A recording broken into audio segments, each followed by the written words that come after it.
मी सचिन काळे, उपकृषी अधिकारी सिरसी, तालुका उंबेड, जिल्हा नागपूर। आज आपण उंबेड मध्ये दुर्गम भागात जे गाव आहे मुरादपूर, उंबेडपासून अंदाजे 35 ते 40 किलोमीटर दूर आहे, या मुरादपूर गावी आलेलो। इथं कृषी विभागामार्फत यावर्षी कपास क्रांती अंतर्गत क्लोज स्पेसिंगचा प्रकल्प आम्ही इथं घेतलेला आहे।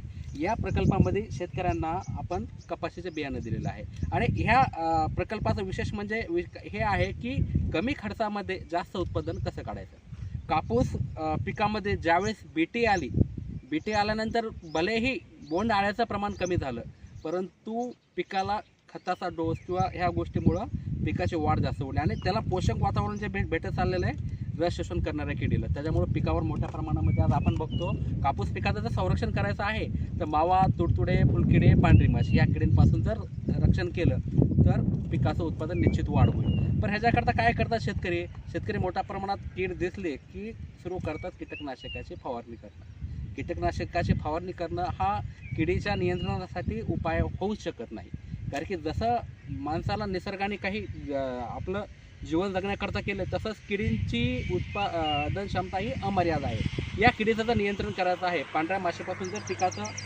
आपल्याला व्यवस्थापन चांगल्या प्रकारे करायचं तर चिकट सापळ्याचा हा उपाय हा फार महत्त्वाचा आहे। याच्यासाठी हे जे पिवळ्या कलरची चिकट सापळी आणि निळ्या कलरची चिकट सापळी हे दोन सापळे आपल्याला वापरायचे। एका पॅकेटमध्ये 20 सापळे येतात।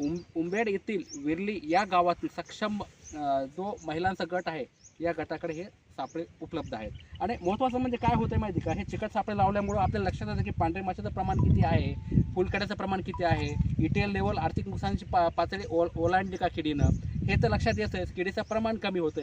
किडीचं प्रमाण जर कमी असेल तर आपण जी उपाययोजना करणार आहे, जे कीटकनाशक फवारणं आहे ते चांगल्या प्रकारे आपल्याला उपयोगात येतील। आणि शेतकऱ्याचं महत्त्वाचं काय होतं आहे की शेतकरी मेहनत फार करतो, पिकावर खर्च मोठ्या प्रमाणात होतो। खर्च ज्यावेळेस कमी होईल, जे आपण IPM एकात्मिक कीड नियंत्रणाचा जर वापर केला, आणि एकात्मिक कीड नियंत्रणामध्ये महत्त्वाचा भाग म्हणजे हा चिकट सापळे आहे, तरी सर्व शेतकऱ्यांना ही विनंती आहे की जास्त खर्च नाही, 120 रुपयाचा फक्त हा चिकट सापळा आहे।